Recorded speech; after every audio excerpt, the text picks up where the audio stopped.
Улуттук баш кийимдерин кийип, ак калпакты даңазалоого келген окуучулар сыймыктануу менен кыргыз жергесинде жашап жатканына кубанышат. Мында келген келечек ээлерин баары эле кыргыз улутунан эмес, башка улуттун өкүлдөрү да ак калпакты баалашат. Каракол шаарынын вице-мэри Гүлназ Орозова жана жергиликтүү кеңештин депутаттары ак калпак күнү менен куттуктады. Ихсан Байигит түрк элинин уулу, бирок кыргызча так сүйлөп, ананда ак калпагын башынан түшүрбөй улуттук баш кийимди баалайт. Калпак күнү 5-март только кыргыз элинде эле бар, азыр түрк элинде андай нерсе жок.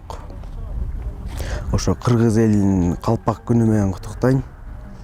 Ал деген анын өзгөчөлүктөрү болсо, уну деген эч ким тепселенген жерге койбойт. Уну кыргыздар ыйык деп көрөт.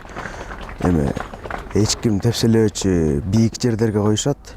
Ал деген жайында салкындык берип, кышында жылуулук берет. Бул калпактын өзгөчөлүгү. Мугалимдер окуучуларга калпагы менен кыргыз эли бийик турарын түшүндүрүп, ар дайым баштан түшүрбөй кийүүгө жана баалоого чакырышты. Калпак абдан кыргыз элине бизге өтө мааниге, зор мааниге. Калпак кыргыз элинен баштан түшпөш керек. Биздин жалгыз эле эмес, баягы бирок кыргыз эли сыймыктанып, башына кийип, ар дайым кыргызды кыргыз кылган ушу калпак символ болуп эсептелет. Кыргыз болуп төрөлгөнүмө сыймыктанам. Кыргыздын калпагы эркектер кийген бул аябай сыймык деп эсептейм. Энелерибиз элечек кийген кыздарыбыз.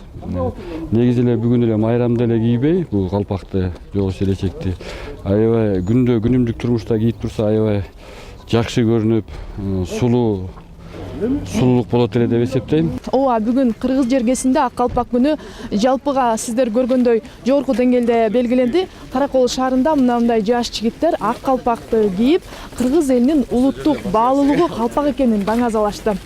Жанара Сагындыкова, Нурзин Нурманбетов, Атайын Ысык көл маалымат программасына Каракол шаарынан.